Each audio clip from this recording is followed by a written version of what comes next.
My name is Kathy Knott. I am in the 6th grade at Seminary Middle School in Seminary, Mississippi. I have been in Bulldog Country for about 8 years of my 11 years of teaching. I started my teaching career in education because I used to coach softball for young children and fell in love with the idea of teaching them to throw a softball, to hit a ball. So I wanted to further my idea of teaching them. So I decided that I would just go back to school again and start teaching. So that's what I did, and found out that that is my true calling.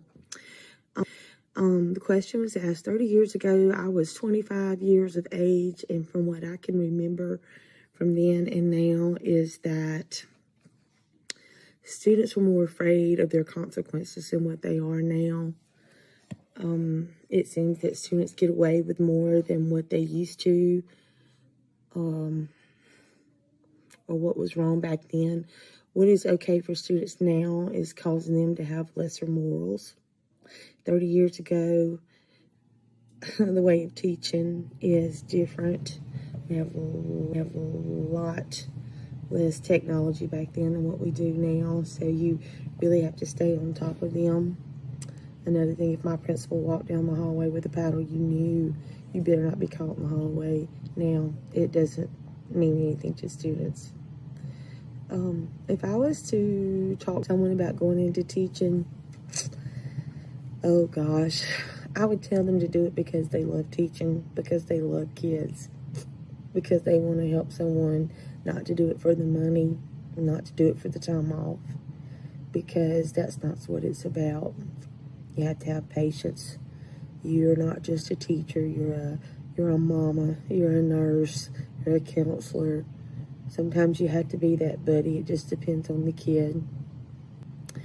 Every day I ask myself the question that you asked me, what could I do to change to help my students learn better?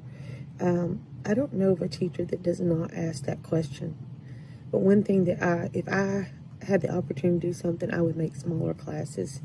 Because to me, I have a class of 25 every hour and 10 minutes. They change, and if I was to be able to do something, I would make smaller classes. Not class time, but smaller students, because you don't have the time to get to know them one-on-one. They need to know the teacher. They need to learn to trust the teacher. The teacher needs to know how they learn. I would have more cooperative learning, more one-on-one with my students. Thanks.